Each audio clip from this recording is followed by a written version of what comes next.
Hello, hello, coucou, bonjour à tous. On est en direct à nouveau. Alors, je sais pas si j'ai pas prévenu, j'ai pas donné d'heure précise.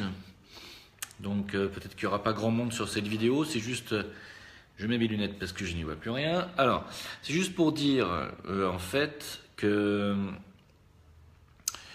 donc vous avez vu que en fait ce Facebook a été créé récemment. Je vais attendre un petit peu que quelques internautes se connectent. Salut Alessandro, salut Nathalie, Rebecca, Eddy. Alors c'est des nouveaux, je ne connais pas tout le monde. Euh, vous êtes je crois pour une partie des nouveaux membres. J'en ai perdu pas mal sur Jim Leveilleur, je crois qu'on était plus de 2000. Donc je vais m'expliquer dans quelques minutes, expliquer un peu ce qui s'est passé et puis on va essayer de développer des sujets autres. Donc on va attendre quelques minutes. Salut tout le monde.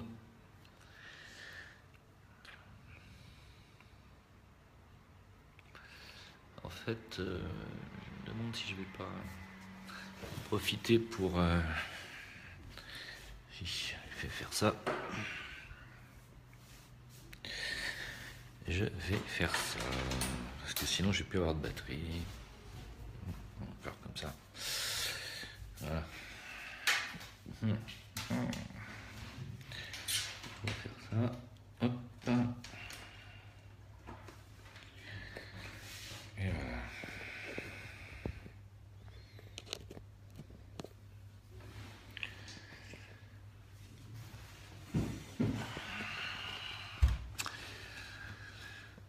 Bonjour. Allez, j'y vais. Donc, comme je disais tout à l'heure, c'est un nouveau Facebook, donc Jim Kumara. J'avais dit Sana Kumara. Pour ceux qui connaissent mes vidéos, ils savent de qui je parle quand je parle de Sana Kumara. Non, alors j'ai pas récupéré beaucoup de monde sur mon nouveau profil parce qu'on a perdu au moins 2100 contacts, je crois, sur Jim Leveilleur.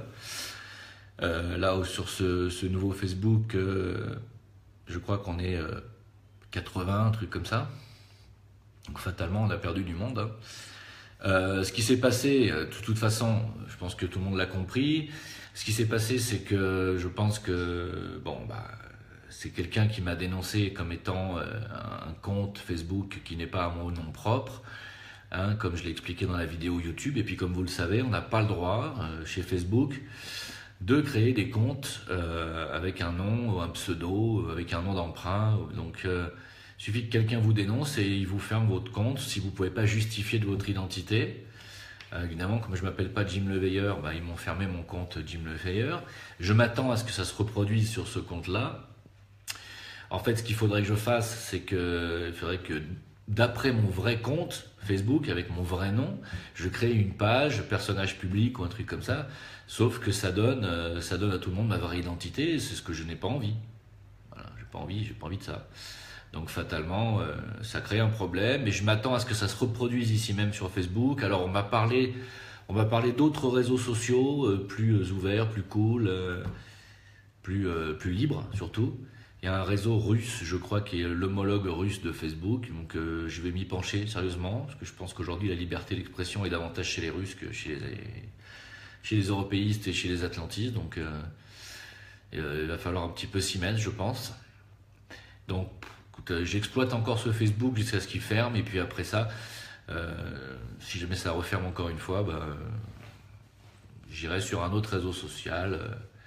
Alors on m'a parlé de Twitter, il paraît que sur Twitter maintenant on peut aussi poster des vidéos, etc., faire des vidéos en direct.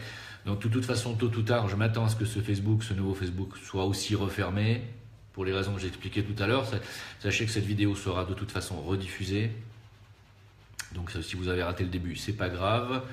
Salut Mu, salut Amina, salut Olive. Alors Olive, un grand merci à toi pour toutes les informations techniques que tu nous donnes. Aliénor, hello tout le monde. Donc comme je disais, on se retrouve dans une communauté un peu plus restreinte, mais c'est pas grave, on recommence à zéro. De toute façon, le travail continue. Je pense que Facebook s'est engouffré dans la faille pour pouvoir fermer mon compte, parce que de toute façon, il y a la chasse aux sorcières, vous le savez. Hein. Donc bon, là, on est juste avant les élections. Il est évident que ma position, qui est une position anti-système, anti-banque, anti-Macron, anti-Fillon, évidemment, ça dérange. Hein. Ça, c'est sûr que normalement, les Facebook sont pas créés pour ça, sont pas faits pour ça. Donc, tant qu'on diffuse des vidéos qui touchent éventuellement à l'occultisme, au bien-être, au développement personnel, je pense que ça les dérange pas. À partir du moment où on commence à prôner la résistance, la dissidence, etc., on est de toute façon suivi de très près. Moi, je sais que je suis personnellement suivi de très près. Je sais que le Marc Nomade en question est un ancien policier de la police judiciaire, donc fatalement, évidemment, voilà. Hein.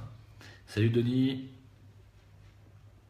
Donc voilà, donc faut s'y attendre. Et puis vous aussi, si vous avez un Facebook qui n'est pas à votre patronyme, faites attention. Vous risquez aussi de subir le même sort. Voilà, bon, je pense que tôt ou tard, il faudra quitter ce mode d'expression, il faudra aller ailleurs. Bon, moi, je continue mes vidéos de toute façon sur YouTube, même si vous avez remarqué que j'ai beaucoup moins de choses à dire, parce qu'il n'y a plus grand-chose à dire. Si c'est maintenant, je vais faire que me répéter quasiment. Donc, j'ai un peu levé le pied sur les vidéos, vous l'avez remarqué aussi. On parle en direct sur Discord tous les mercredis. J'y suis aussi un petit peu tous les soirs. Alors, j'y passe pas trop de temps parce que, bon, malheureusement, il n'y a pas grand monde de connecté pour l'instant. Mais c'est vachement sympa parce qu'on peut parler en direct, tout le monde s'échange des idées, tout le monde parle, contrairement à ce système de vidéo comme ici ou sur YouTube où je suis seul à faire un monologue. Là, au moins, sur Discord, on peut parler tous en même temps, on peut s'échanger des idées, c'est vachement sympa. Donc, moi, je vous conseille de venir sur Discord parce que c'est quand même vachement bien. En plus, je crois que bientôt, ça va passer en vidéo. Donc, venez. Sur mon mur Facebook, de ce Facebook, il y a le lien pour pouvoir justement me rejoindre sur mon serveur. C'est le serveur Le Veilleur non silencieux. Hein. Salut Nathalie. Et merci. Moi aussi, ravi de te revoir.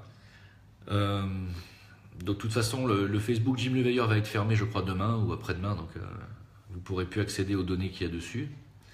Et puis, comme je disais tout à l'heure, on s'attend aussi à ce que ce nouveau Facebook soit fermé bientôt aussi. Donc, de toute façon, voilà. Donc, j'avais pas spécialement de sujet dans cette vidéo-là, parce qu'on a parlé de beaucoup de choses sur Discord, justement, mercredi soir. On a parlé, grâce à une internaute qui vit aux États-Unis avec un Amérindien descendant des Hopi. On a parlé beaucoup, elle nous a raconté les dossiers, justement, des Amérindiens sur les rencontres avec les extraterrestres et la façon dont eux les perçoivent. C'était vachement intéressant, vraiment très intéressant. Elle s'appelle Madison, c'est une Française qui vit aux États-Unis, dans le Kentucky, je crois. Alors je lui passe le bonjour si jamais elle tombe sur cette vidéo. Et puis, bien entendu, elle a confirmé ce que les Amérindiens, eux, savent depuis des siècles, hein, surtout les Amérindiens Hopi, qui ont toujours été au fait justement de ces contacts qu'il y a toujours eu avec les petits gris, notamment. C'était très intéressant. Et effectivement, vous pouvez écouter la discussion qu'il y a eu sur Discord. Vous pouvez l'écouter si vous avez vu qu'on a mis un lien sur mon mur là récemment. Donc vous pouvez écouter tout ce qu'on s'est dit, réécouter la discussion entièrement. Donc c'est quand même vachement intéressant. Tout ça grâce au travail gracieux de notre ami. Alors attendez, je cherche parce que voilà, de notre ami Olivier, hein, toujours le même, qui enregistre tout. Donc salut Olivier. Hein. Il fait un travail remarquable. Merci beaucoup. Heureusement que vous êtes là. Alors, de quoi voulez-vous qu'on parle? Je vous propose de poser des questions comme ça directement. Je vous écoute. Qu'est-ce que vous voulez qu'on fasse? Enfin, je vous écoute. Je vous lis surtout. Vous connaissez ce qui s'est vraiment passé sur le monde il y a des milliers d'années réelles avec les extraterrestres? Ah si je le savais, je le dirais, Rebecca. Je ne peux que faire des suppositions et des recoupements avec mon petit intellect, et puis aussi mes connaissances, et puis ma petite intuition. Oui, il y a eu des ingérences évidentes, on en a parlé mercredi assez longuement. Il y a eu des ingérences claires et nettes sur l'évolution de l'être humain. mais il y a eu des ingérences diverses, c'est-à-dire qu'il ne faut pas tout mélanger. Et justement, c'est là où je ne suis pas d'accord avec David Icke, si vous le connaissez, qui a été un des premiers à parler des reptiliens, et justement de l'ingérence extraterrestre dans l'évolution humaine. David Icke, lui qui parle du grand complot, hein, qui dit que les reptiliens nous ont infiltrés, qu'ils sont partout, en haut lieu, dans les hautes sphères, que voilà, ils ont toujours été de tout temps influents. Et là où je ne suis pas d'accord avec lui, c'est qu'il n'y a pas que les reptiliens, il n'y a pas que les petits gris. Les petits gris qui sont les serviteurs des reptiliens d'ailleurs, c'est pas la même espèce. Et les petits gris ne sont pas des reptiliens. Et David Icke, lui, s'arrête là. C'est un petit peu le même problème qu'avec Anton Parks.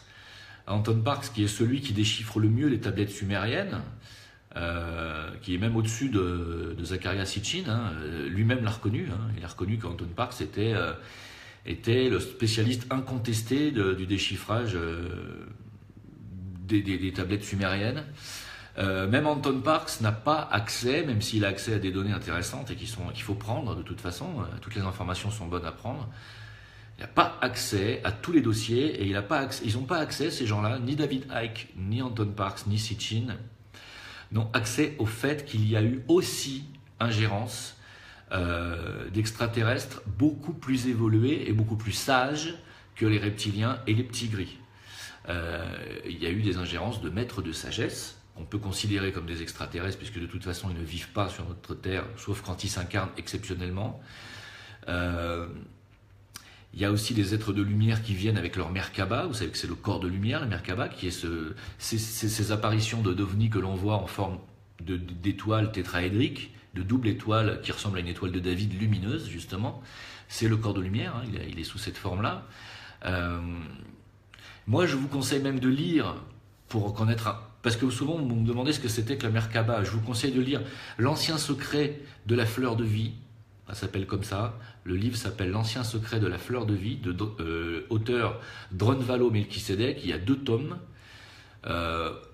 Prenez ce qu'il y a à prendre dans ces livres. C'est fabuleux de toute façon, de révélations sur la géométrie sacrée et la façon dont nous sommes faits géométriquement sacrés et comment nos Merkabas sont bien entendu et ainsi que nos corps subtils sont faits aussi selon la même géométrie que le nombre phi que l'on retrouve dans l'architecture sacrée et que l'on retrouve aussi dans le système solaire et également visiblement aussi dans la galaxie.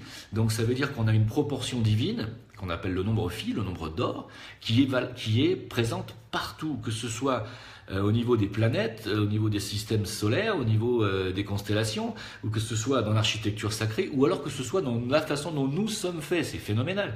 Donc lisez ces livres, L'Ancien secret de la fleur de vie, tomes 1 et 2, et vous allez voir ce que c'est qu'une Merkaba. Et franchement, c'est très, très, très... Moi, je trouve que ces bouquins sont primordiaux. Voilà. David Icke a fait un super travail, absolument. Attention, je ne remets pas en question le travail de David Icke. Je me permets juste de dire, et d'ailleurs, je suis d'accord avec Angie Vaudan sur ce sujet, qu'il n'y a pas que du reptilien, il n'y a pas que du petit gris. Pour moi, les petits gris sont une espèce en voie de dégénérative. Hein. Alors, Alessandro, tu poses une question technique. Je vais en parler brièvement après. Je termine juste avec les petits gris. Les petits gris sont les hommes de main des reptiliens. Et c'est une espèce dégénérative. Et les reptiliens aussi sont une espèce dégénérative. Pourquoi ? Parce que nous sommes tous créés selon le même schéma et nous sommes tous créés d'après le même nombre d'or. D'accord ? Et tout ce qui a une existence dans l'univers, et même dans notre univers à 3D, a une existence sur des plans supérieurs.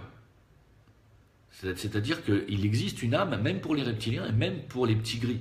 Hein. Et quand une âme décide d'arrêter son expérience physique, le corps disparaît, meurt. Par exemple, si on prend le règne végétal, par exemple, si une âme groupe végétal décide d'arrêter une certaine espèce végétale, et bien cette espèce va disparaître sur le plan physique. C'est idem pour le plan animal. C'est pour ça qu'il y a des animaux qui disparaissent. C'est pas seulement aussi à cause de l'humain qu'il y a une espèce animale qui disparaît toutes les heures, ou je ne sais plus combien. C'est pas seulement à cause des animaux, c'est aussi parce que les âmes groupes de certains animaux, décident d'abandonner telle forme pour pouvoir progresser dans une forme plus perfectionnée. Par exemple, le rhinocéros, je crois qu'il n'existe plus que quelques centaines sur la planète, et encore je suis même pas sûr. Pourquoi? Parce que c'est une espèce qui est limitée par sa forme. Donc son âme groupe va bientôt arrêter comment ça s'appelle, la reproduction de cette espèce au profit d'une nouvelle forme, hein, et donc l'âme groupe du rhinocéros passera dans une autre espèce animale. C'est exactement la même chose pour les races extraterrestres. Je termine mon explication. Attends Rebecca, je termine juste là-dessus. Je termine mon explication, c'est exactement pareil pour les petits gris. Les petits gris sont des êtres qui sont purement mentaux, c'est-à-dire qui ont un mental super développé, mais qui n'ont pas de chakra cardiaque, qui n'ont pas d'émotion, et ils ne ressentent pas ni d'émotion, ni d'amour, ni de compatie, ni d'empathie, ni de compassion.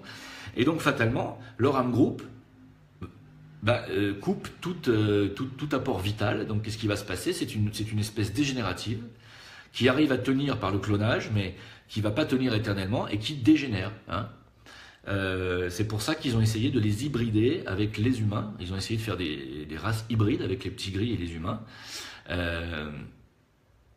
Et ça, c'est les reptiliens qui font mumuse à ça, sans compter non plus que les reptiliens aussi sont une race dégénérative et que ils n'ont pas, tant qu'ils ne seront pas dans le cœur et tant qu'ils n'auront pas ce chakra central qui se développera avec la compassion, l'amour, le don de soi, etc., tant qu'ils n'auront pas ça, ils seront en dégénérescence et ils seront obligés, à l'instar des vampires, de se nourrir de l'énergie vitale des autres êtres.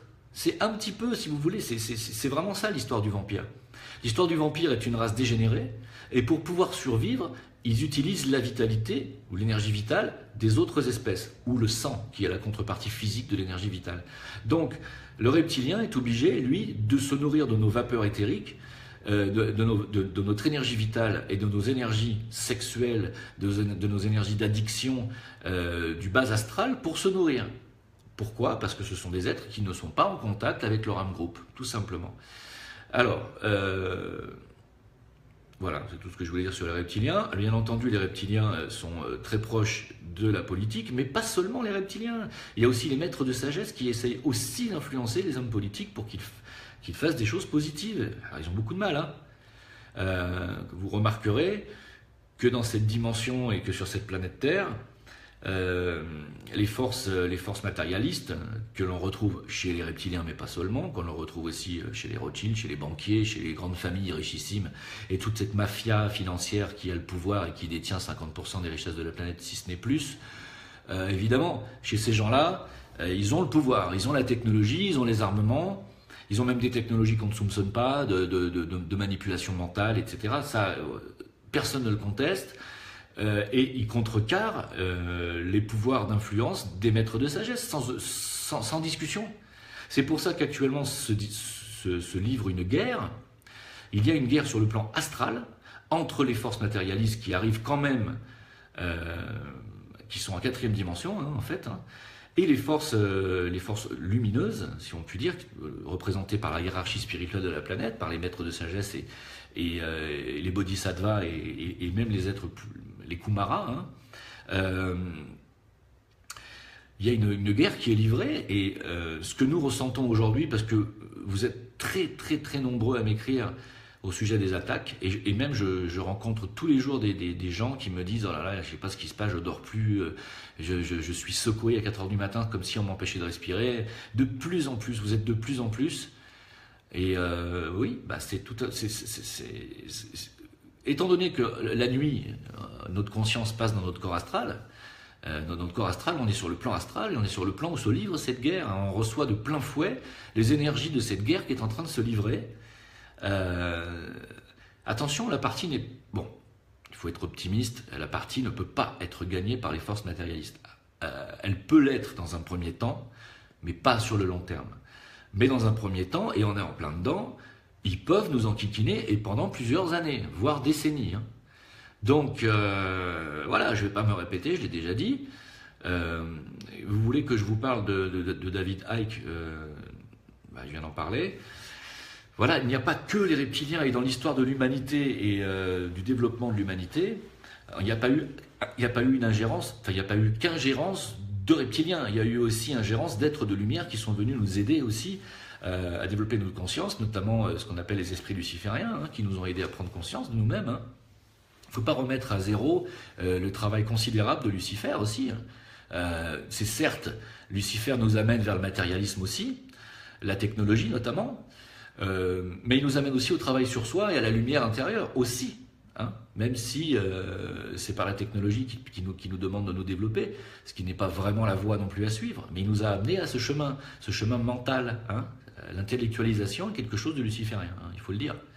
Et l'intellect n'est pas une fin en soi. Nous sommes des êtres qui possédons un mental supérieur, qui n'est pas l'intellect. L'intellect, c'est le mental inférieur. Nous sommes des êtres qui avons un mental supérieur, c'est-à-dire nous avons la capacité de créer mentalement. L'intellect, lui, ne fait que analyser, disséquer, conclure, mais l'intellect n'est pas fait pour créer. Un architecte, quand il crée une maison, il ne fait pas appel à son intellect seulement, il fait appel à son imagination créatrice. Idem pour un musicien, l'imagination créatrice qu'on retrouve dans peu de corps de métier, malheureusement, et chez finalement une catégorie assez limitée d'êtres humains. Donc nous avons quand même tous cette capacité de créer avec notre imaginaire, et nous sommes des êtres qui devons aller plus au-delà de l'intellect. Donc les esprits lucifères nous ont aidés à un moment donné. Là, je parle de l'époque Adam et Ève, c'est les esprits lucifères qui ont éveillé Ève. Il faut le savoir aussi, il ne faut pas le renier. Mais nous sommes faits avec aussi un corps christique, donc un corps d'amour et de compassion, et nous avons une nature christique et une nature lumineuse qui va bien au-delà de l'intellect et de la sphère mentale inférieure, bien au-delà. Et nous avons donc eu ingérence aussi des êtres de lumière qui sont aussi venus nous aider, aussi de nous débarrasser de l'esclavagisme imposé par les reptiliens de l'époque sumérienne et pré-sumérienne, et même aussi précolombienne, et voilà.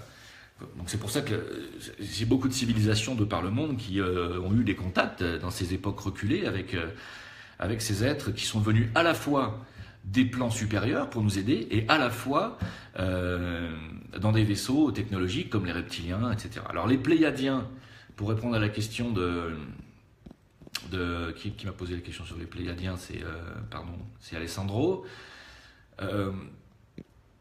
Les Pléiadiens, comme leur nom l'indique, viennent des Pléiades. Alors les Pléiades est une constellation qui a un lien très étroit avec notre système solaire. C'est la même chose avec Orion, c'est la même chose avec le système de Sirius, qui est un système c'est un système triple soleil,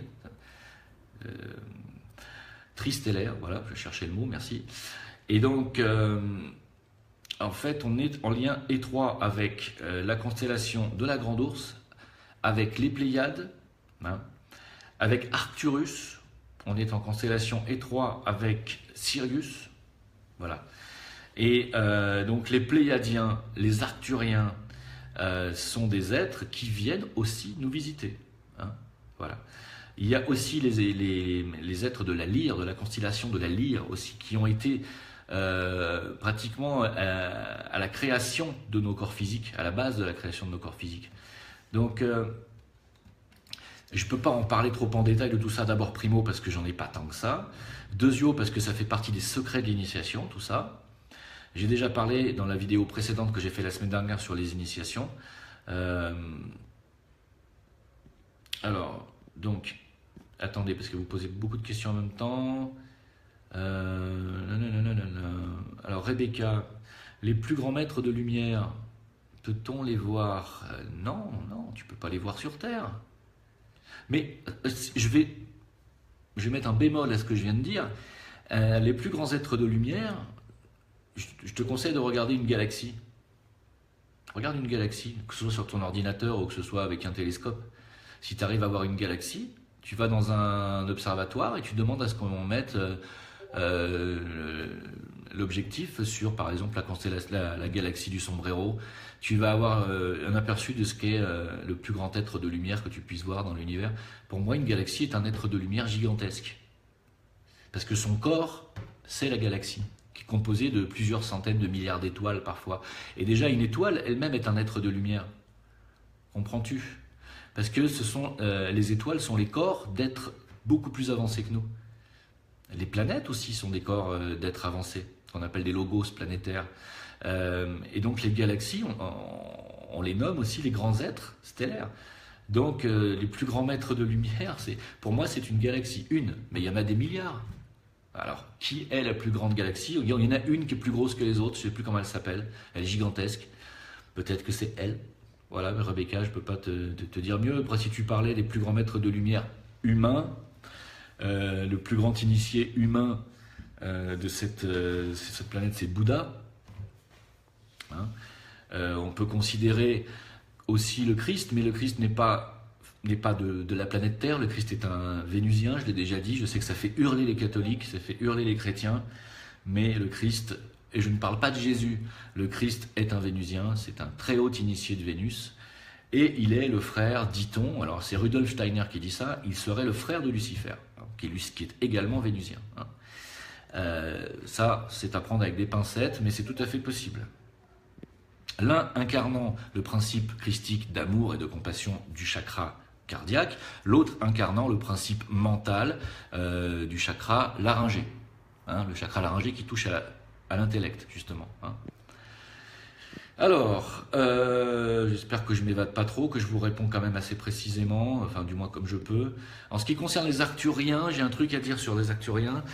Ce seraient eux qui seraient les responsables des apparitions des crop circles, vous savez, les cercles de culture, les dessins, les agroglyphes qui se forment dans les champs, principalement en Angleterre. Ça serait donc des Arcturiens qui feraient ça à distance depuis Saturne, d'après ce qu'on m'a dit.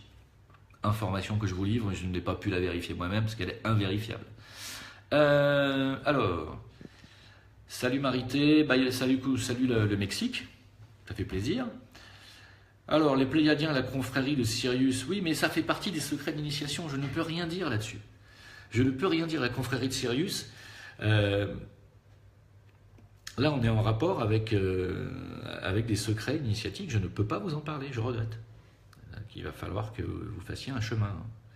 Et ce sont des êtres très positifs, par contre, si vous voulez en savoir plus. Ce sont des êtres qui nous aident, qui nous ont toujours aidés. D'ailleurs, les Syriens sont en relation avec les cétacés, notamment les dauphins et les baleines. D'ailleurs, une révélation, c'est que les cétacés, les dauphins, les baleines ont été laissés par les Syriens pour nous aider sur cette planète.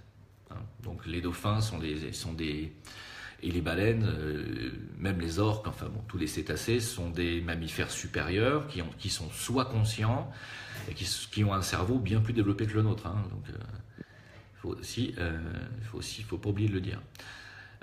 Quel pacte avec les forces ont-ils accepté et refusé? Tu parles de qui là, Rebecca? Il faut être précis. La chambre du roi de la Grande Pyramide donne sur Orion. Alors c'est beaucoup plus que ça en fait. C'est beaucoup plus que ça. Les rapports géométriques entre le plateau de Gizeh dans son ensemble et le baudrier d'Orion est phénoménal. Voilà.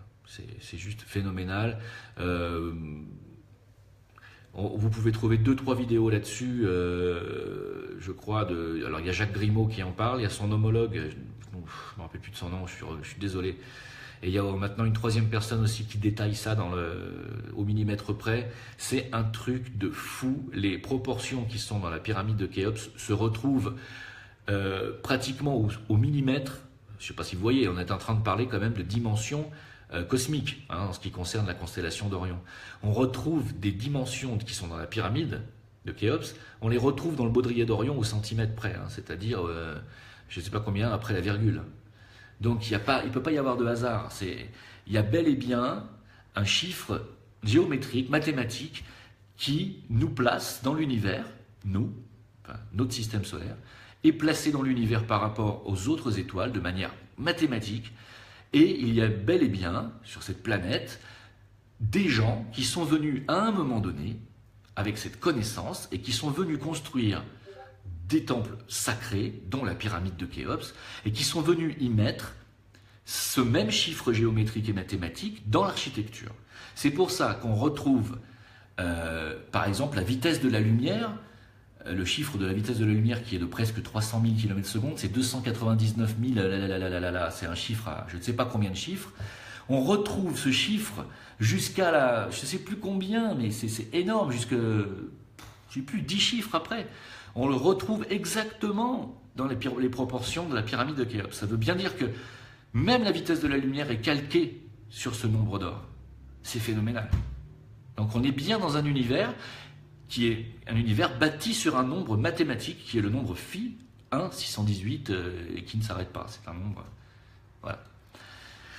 Voilà, donc c'est une révélation extraordinaire. Moi, je trouve que c'est phénoménal de le savoir, parce que d'abord, ça nous élève au-dessus du débat politique actuel qui est pitoyable.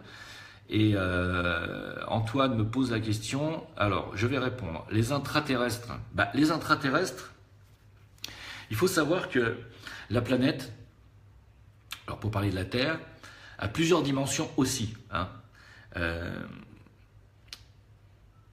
On nous dit que les planètes ont 9 dimensions. Contrairement à nous, qui sommes des êtres qui vivons sur un système à 7 dimensions, même 5 en réalité, puisque notre initiation humaine s'arrête à la au cinquième plan, à la 5e initiation. Après, on passe à des initiations qui sont au-delà de l'initiation humaine. L'initiation humaine s'arrête à la 5e et au 5e plan. Mais nous pouvons aller jusqu'au 7e. Au 7e, nous allons passer dans un règne angélique et nous passons dans les règnes supérieurs. En ce qui concerne la planète, elle a 9 dimensions internes.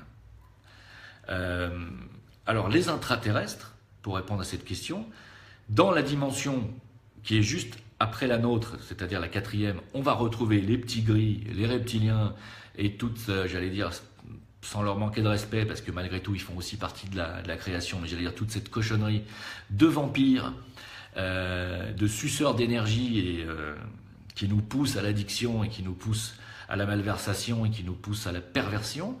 On les retrouve aussi là. Et puis dans les couches encore plus internes de la planète, on va trouver des êtres de plus en plus éthérés et de plus en plus élevés. C'est pour ça qu'on va retrouver aussi Shambhala, qui contient en son sein la hiérarchie spirituelle de la planète et les maîtres de sagesse. D'accord ? Voilà, mais là on parle de dimension, il faut essayer de concevoir autrement que par notre mental inférieur et nos limitations mentales. Il faut essayer de comprendre que quand on change de dimension, ça ne veut pas dire qu'on rentre à l'intérieur de la Terre, ça ne veut pas dire ça. On passe dans un autre état vibratoire. Et les dimensions sont effectivement intérieures. C'est pareil pour nous. Notre corps astral n'est pas à l'extérieur de nous, contrairement à ce qu'on croit. Notre corps astral est à l'intérieur de nous. Le corps mental est à l'intérieur du corps astral. Le corps bouddhique ou causal sont à l'intérieur, etc. C'est comme les poupées russes.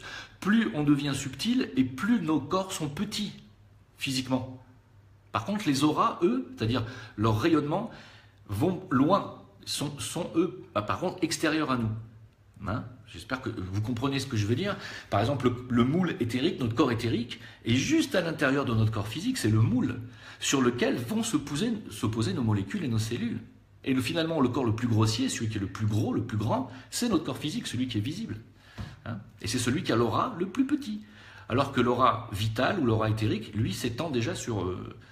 selon la couche éthérique qu'on va regarder, on va dire l'aura vitale va s'étendre sur ça, l'aura éthérique peut s'étendre jusqu'à une quinzaine de centimètres, et puis après on passe à l'aura astrale, l'aura émotionnelle, qui lui peut s'étendre sur plusieurs mètres, puis le corps mental, qui lui peut s'étendre sur plusieurs mètres, dizaines de mètres, et puis après on a le corps bouddhique, qui lui peut s'étendre sur plusieurs kilomètres, etc., etc. Donc je parle des auras.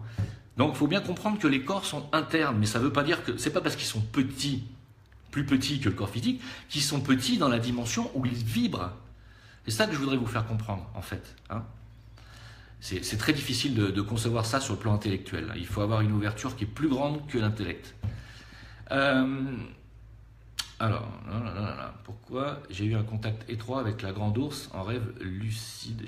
Nous sommes aussi, je ne sais pas si je l'ai dit tout à l'heure, nous sommes aussi en relation avec les 7 rishis, on appelle les rishis, c'est-à-dire les 7 étoiles de la grande ours. Nous sommes en relation ésotérique, notre système solaire est en relation avec les 7 rishis de la constellation de la grande ours.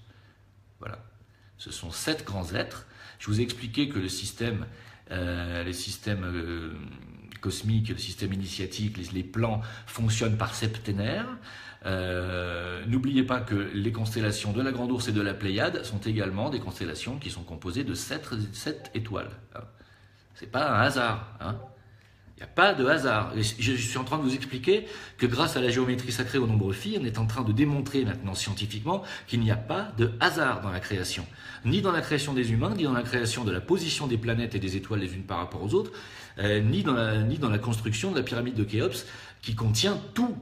Et il n'est pas le seul temple sacré à contenir tout, parce que tout ce qui est fait à base de géométrie sacrée contient les données. Hein, donc, il n'y a pas de hasard. Il faut bien comprendre ça. Il faut arrêter avec ces histoires d'archéologues, de scientifiques qui vous disent que c'est le hasard. Il n'y a pas de hasard dans la création. Tout est calculé, tout est géométrique, tout est mathématique. Hein? La création, c'est pas je décide de créer. Non, non, non. Le monde végétal pousse selon la géométrie sacrée du nombre d'or. Lisez les livres que je vous ai dit tout à l'heure, de Drunvalo Melchisedec, l'ancien secret de la fleur de vie.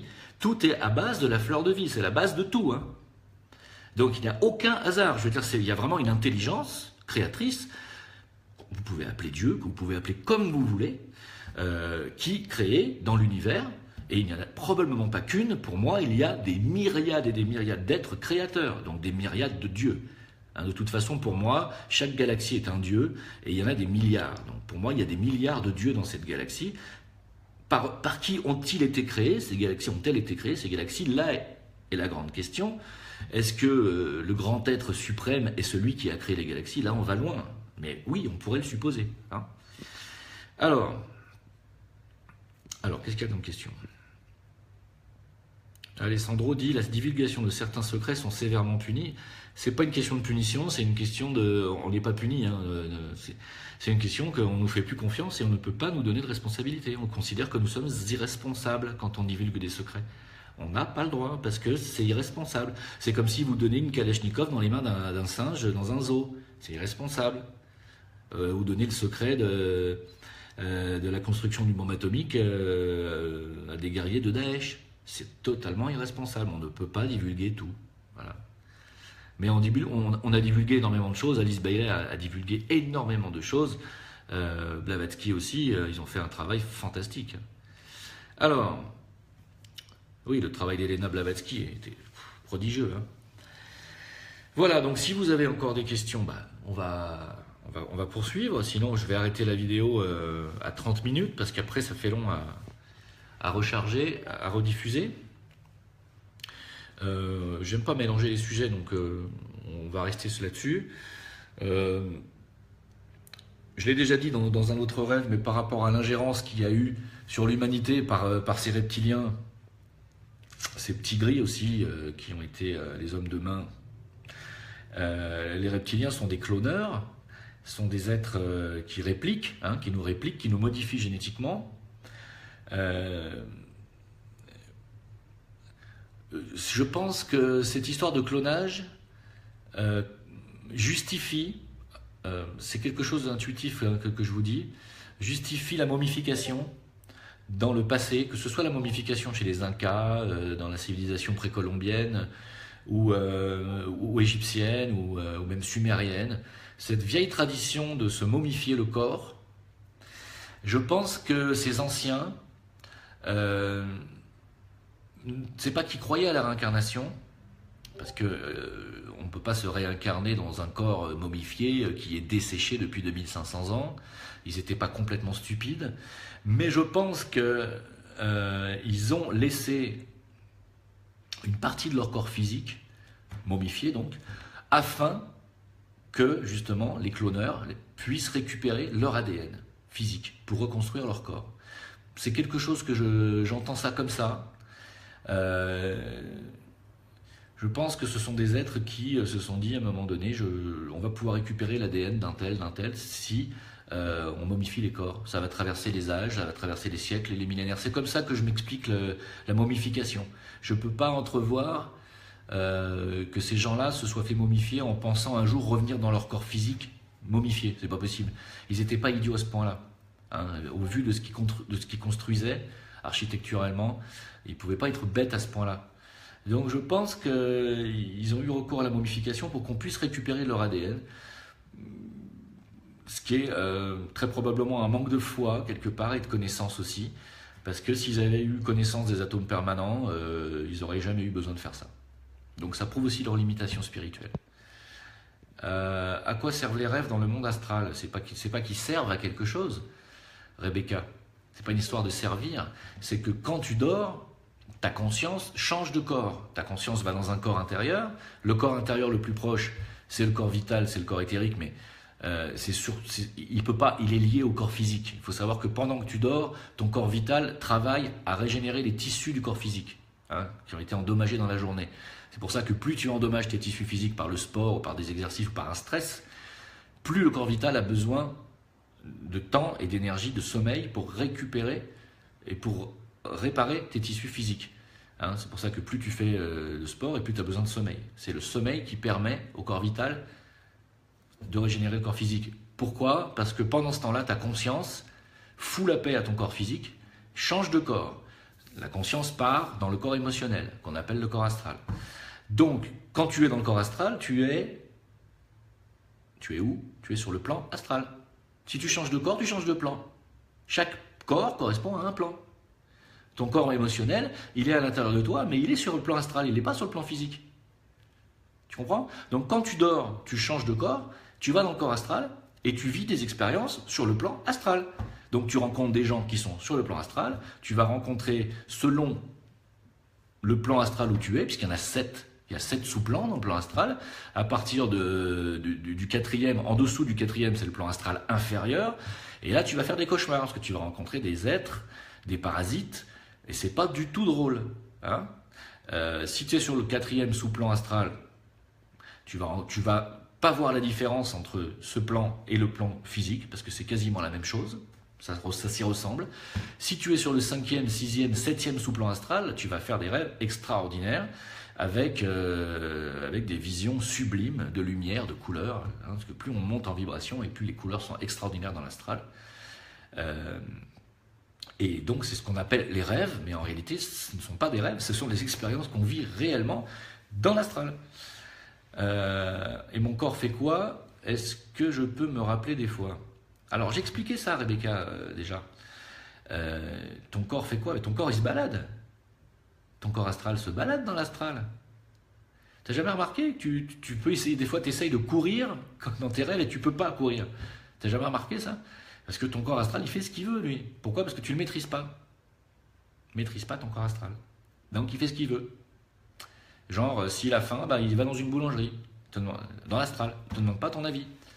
C'est pour ça qu'il faut maîtriser ses émotions. C'est pour ça qu'il faut maîtriser, avec la méditation, il faut maîtriser son corps émotionnel. Et quand tu maîtriseras ton corps émotionnel, tu pourras faire des rêves que tu dirigeras. Et tu pourras, bien entendu, aller dans des dimensions plus élevées, dans l'astral supérieur. Est-ce qu'on peut se rappeler de ces rêves? Plus on travaille à la construction de l'antakarana, plus tu te rappelleras de tes rêves.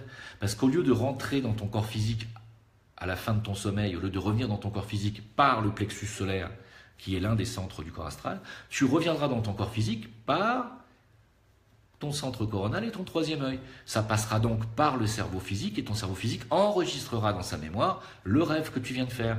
Tant que tu rentres, comme la majorité des humains, dans ton corps physique après tes rêves, par le plexus solaire, tu ne peux pas mémoriser tes rêves.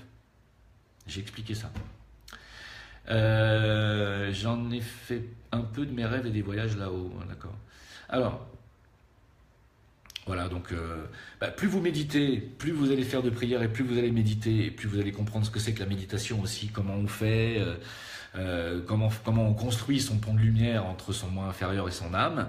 Et plus on fait descendre la lumière de l'âme et plus on construit ce pont pour que ce lien entre l'âme et l'ego se rapproche, plus vous allez faire des rêves beaucoup plus précis, plus vous allez faire des rêves dont vous allez vous rappeler et plus vous allez avoir des messages de votre âme. Parce que votre âme vous parle aussi par message dans les rêves. Il vous envoie des messages aussi. Vous savez, quand on rêve qu'on perd ses dents, quand on rêve qu'on tombe d'une falaise, combien de fois je suis tombé, moi, des falaises? Combien de fois je croyais que je savais voler et que je ne savais pas voler? Je croyais que j'allais me ramasser en bas, mais je ne me ramassais pas, parce que quand dans les rêves, on ne meurt pas. Parce qu'avec le corps astral, quand on tombe, on ne se tue pas. Combien de fois je ne comprenais pas ce qui se passait? C'était des centaines et des centaines. Hein. Euh, Après, maintenant, je sais. Maintenant, j'arrive à faire la distinction. Quand je suis dans un rêve, je le sais. Je sais que quand je commence à prendre une route de montagne et que je roule trop vite et que je sais que je vais dans un virage me ramasser et que je vais tomber dans le vide, je sais que c'est un rêve et je sais que je vais pas mourir parce que je suis dans mon corps astral et que c'est lui qui fait ce qu'il veut, c'est lui qui m'emmène dans le véhicule à la vitesse où il veut, sur la route qu'il veut et que j'ai pas du tout envie de me tuer, mais il me balance quand même parce qu'il sait que j'ai le vertige, il me balance quand même dans le vide. Ah, ça c'est le côté taquin de l'ego. Voilà, qui essaye toujours de vous faire peur, et puis aussi parce que vous êtes attaqué aussi, hein. Il y a des attaques dans l'astral aussi, il ne faut pas oublier. Hein. Voilà. Donc ça, au bout d'un moment, vous le savez, vous vous détachez, vous avez moins peur. Une question d'habitude. Voilà, donc si la majorité des gens ne se souviennent pas de leurs rêves, c'est parce qu'ils sont polarisés dans le corps astral, et que quand on est polarisé dans le corps astral, on rentre dans ce corps par le biais du plexus solaire, d'ailleurs sous le diaphragme, et quand on rentre sous le diaphragme, on n'a pas conscience. On n'a conscience que quand on est au-dessus du diaphragme. Voilà. Est-ce que vous avez d'autres questions parce que je pense avoir fait le tour. Hein, c'est bien? Non? Je sais pas. Je pense que vous êtes tous endormis. Je sais pas, j'ai réussi à vous endormir. Donc, je vais vous laisser. Voilà, je vais vous laisser. Je vous remercie beaucoup du soutien. Vous avez vu que donc par rapport à ce nouveau Facebook, je l'avais appelé Sana Kumara, puis j'ai fini par l'appeler Jim Kumara. Si vous retrouvez les anciens du Facebook Jim Leveilleur qui va être fermé bientôt, si vous retrouvez des anciens, que vous avez des contacts, dites-leur bien que c'est bien moi. Dites-leur de ne pas dénoncer mon compte à Facebook parce qu'il y en a un qui l'a fait juste après après que l'accès au compte Jim Leveilleur m'ait été fermé à moi. J'en ai créé un autre qui s'appelait Jim Leveilleur, l'apostrophe. Et quand j'ai réinvité tout le monde, j'ai passé la nuit à réinviter des centaines de personnes. On m'a dénoncé en disant que j'étais un troll qui a voulu usurper l'identité de Jim Leveilleur. Mais c'était moi. Et donc Facebook m'a tout de suite fermé moi aussi mon deuxième compte Jim Leveilleur. Alors voilà, donc ne dénoncez pas s'il vous plaît. C'est bien moi. Posez-moi la question en privé. Mon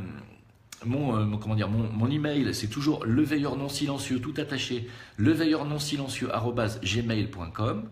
Vous pouvez me demander sur ce mail si c'est bien moi qui ai créé tel compte, etc. On reste en contact par le biais de ce mail.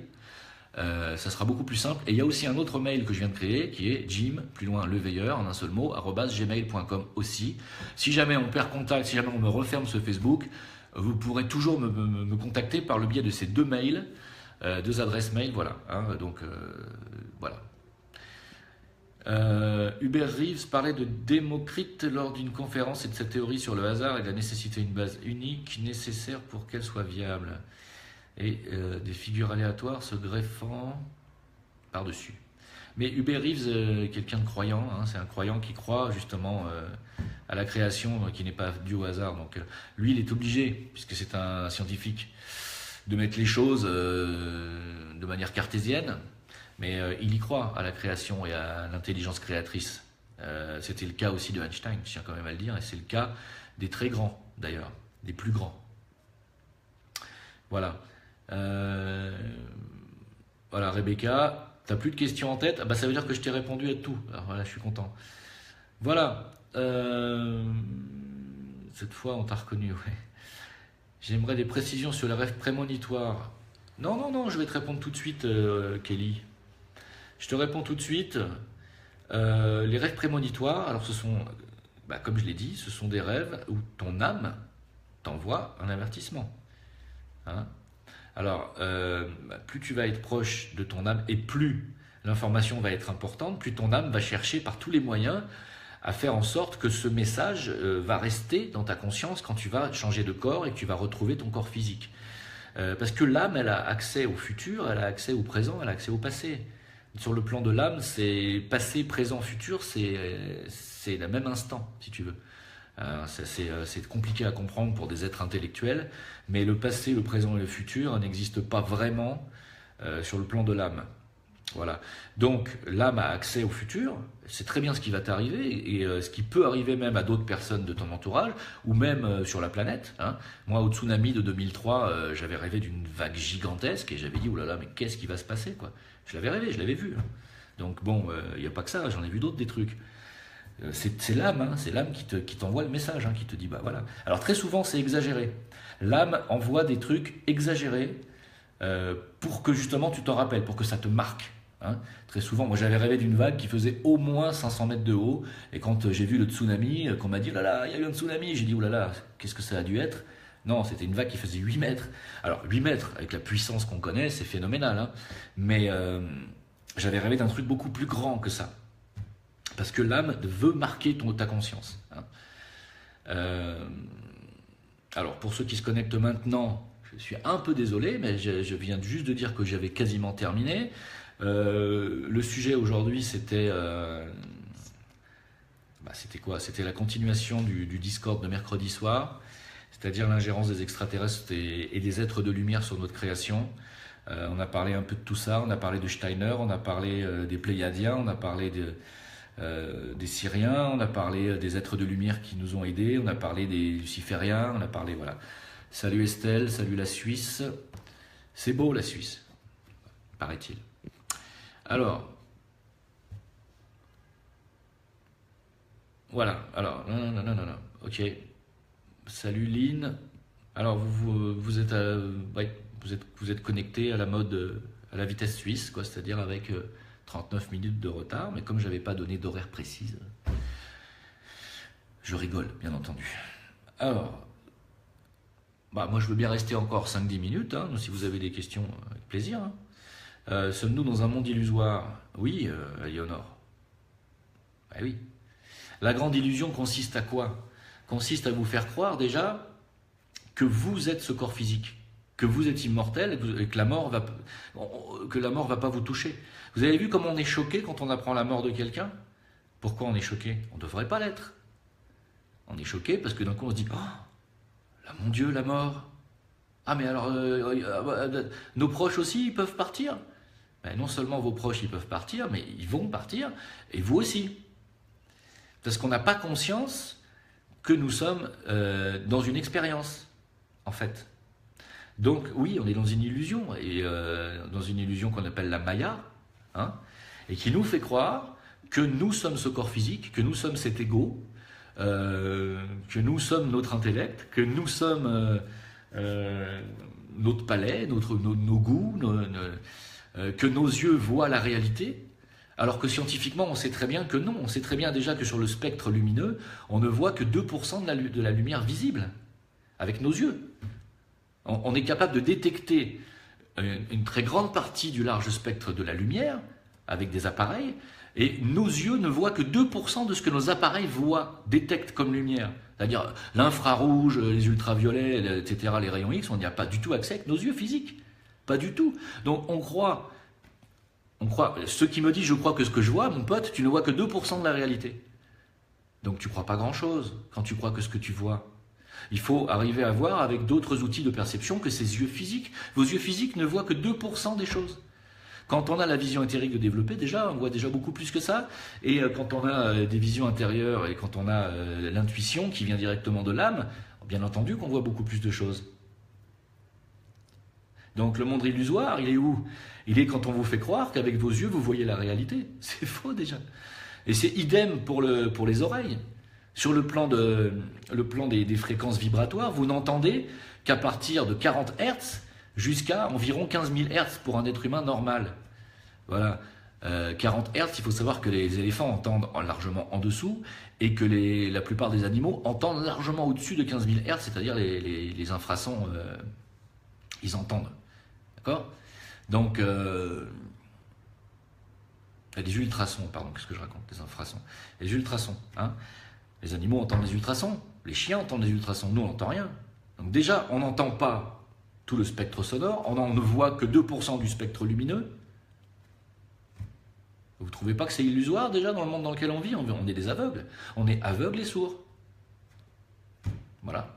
Quant au toucher, bon, hein, ça va pas loin. Hein. On a des sens qui sont extrêmement limités dans le corps physique. Hein. Alors, le rapprochement avec Matrix, bah, le rapprochement, j'aime bien faire le rapprochement avec Matrix. Ah, pardon, oui, Alessandro, bah, tout à fait, c'est ça. Hein. C'est ça.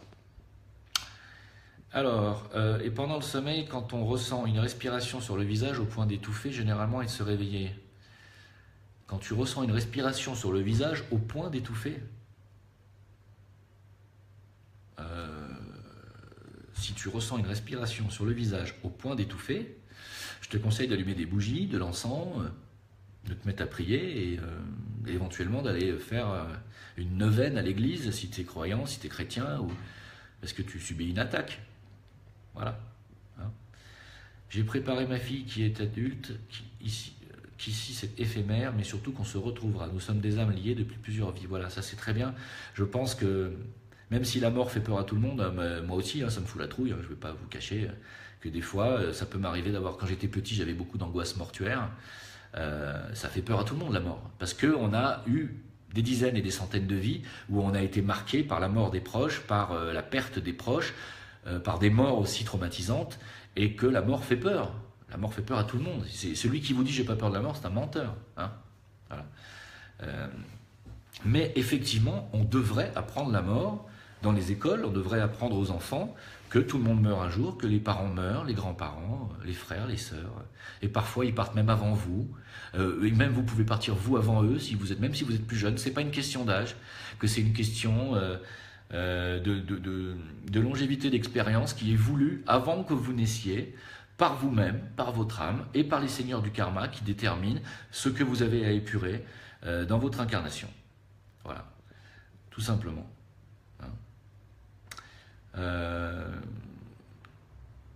L'illusion de la dualité, oui, c'est ça. C'est ça. Quand on s'incarne dans un ego, étant donné que nous venons d'une âme, c'est-à-dire d'un autre corps, on s'incarne dans l'ego, automatiquement, on a de suite une double nature. On a une nature compassionnelle qui vient de l'âme.